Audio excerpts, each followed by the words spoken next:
നമസ്കാരം. Raf talk ഫുട്ബോളിലേക്ക് അവർക്കും സ്വാഗതം. എൻട്രിക്കിന് ഈ വേൾഡ് കപ്പ് കളിക്കാനുള്ള സാധ്യതയുണ്ട്, പക്ഷെ അതല്ല അവൻ മനസ്സിലാക്കേണ്ടത്. അവന് 2030 വേൾഡ് കപ്പ് കളിക്കാം, 34 വേൾഡ് കപ്പ് കളിക്കാം, ഈവൻ 2038 വേൾഡ് കപ്പും കളിക്കാം. അതവൻ മനസ്സിലാക്കണം, അവൻ്റെ ക്വാളിറ്റി അവന് മനസ്സിലാക്കണം. പറയുന്നത് കാർലോ ആഞ്ചലോട്ടിയാണ്. ഇപ്പോൾ നമുക്കറിയാമല്ലോ, സാബി അലോൺസോ അവസരം കൊടുക്കുന്നില്ല. പയ്യനെ പരിക്ക് മാറി ബെഞ്ചിൽ അങ്ങനെ ഇരിപ്പാണ്. ആകെ കുറഞ്ഞ സമയം മാത്രം ഒന്ന് ഇറക്കി.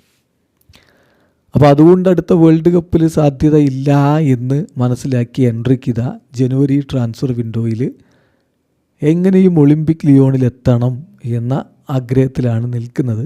പക്ഷേ ഇതുവരെ റയലിൻ്റെ ഭാഗത്തു നിന്ന് പൂർണ്ണ അനുകൂലമായൊരു മറുപടി കിട്ടിയിട്ടില്ല. അങ്ങനെ നിൽക്കുകയാണ്. അപ്പോൾ ഈ ഘട്ടത്തിലാണ് കാർലോ ആഞ്ചലോട്ടി പ്രതികരിക്കുന്നത്. ഇപ്പോൾ ബ്രസീൽ ടീമിലേക്കൊന്നും എൻട്രിക്കിനെ അങ്ങനെ വിളിക്കാറില്ല ആഞ്ചലോട്ടി. കാരണം അധികം ക്ലബ്ബിൽ പോലും പ്ലേയിങ് ടൈം കിട്ടാത്ത ഒരാളെങ്ങനെ വിളിക്കും.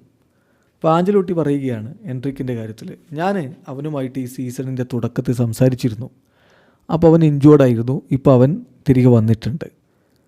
പക്ഷേ അവന് ഏറ്റവും നല്ലത് എന്താണ് എന്നുള്ളത് അവൻ്റെ ഫാമിലിയുമായിട്ട് അവൻ ഡിസ്കസ് ചെയ്യട്ടെ, എന്നിട്ട് അവൻ്റെ ക്ലബ്ബുമായിട്ടും ഡിസ്കസ് ചെയ്യട്ടെ, എന്നിട്ട് ഏറ്റവും ബെസ്റ്റ് അവൻ എന്താണ്, അവിടെ തുടരുകയാണോ വിടുകയാണോ എന്ന് അവൻ തീരുമാനിക്കട്ടെ.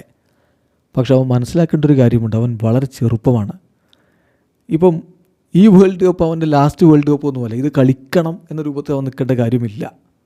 അവൻ ഈ വേൾഡ് കപ്പ് കളിക്കാം, കാരണം അവൻ അതിനുള്ള ടാലൻ്റ് ഉണ്ട്, അത് സംഭവിക്കാം. പക്ഷേ he could also be in the 2030 or 2034 World Cup or even the 2038 World Cup. അവന് 2030 വേൾഡ് കപ്പും കളിക്കാം, 2034 വേൾഡ് കപ്പും കളിക്കാം, 2038 വേൾഡ് കപ്പും കളിക്കാം. അപ്പോൾ ഇമ്പോർട്ടൻ്റ് ആയിട്ടുള്ള കാര്യം വീണ്ടും അവൻ കളിക്കുക, അവൻ്റെ ക്വാളിറ്റി അവൻ വ്യക്തമാക്കുക, അവൻ്റെ ടാലൻറ്റ് തിരിച്ചറിഞ്ഞ് മുന്നോട്ട് പോവുക. ഇതാണ് ഏറ്റവും ഇമ്പോർട്ടൻ്റ് ആയിട്ടുള്ള കാര്യം എന്നാണ് ഇപ്പോൾ കാർലോ ആഞ്ചലോട്ടി പറയുന്നത്. അതായത് അടുത്ത വേൾഡ് കപ്പ് അത് കളിച്ചേ പറ്റൂ എന്ന രൂപത്തിൽ ഡ്രാസ്റ്റിക്കായിട്ടൊരു തീരുമാനം എടുക്കണ്ട. സമയമുണ്ട്, ചെറിയ പ്രായമാണ്. ഈ വേൾഡ് കപ്പ് അല്ലെങ്കിൽ അടുത്ത 3 വേൾഡ് കപ്പ് അവന് കളിക്കാൻ പറ്റും. അതനുസരിച്ച് വേണം അവൻ തീരുമാനങ്ങൾ എടുക്കാൻ എന്ന് തന്നെ കാർലോ ആഞ്ചലോട്ടി വ്യക്തമാക്കുന്നു. വീഡിയോ അവസാനിക്കുന്നു. ഫുട്ബോൾ ലോകത്ത് കൂടുതൽ വിശേഷങ്ങളുമായി റാഫ് ടോക്സിൽ എത്താം.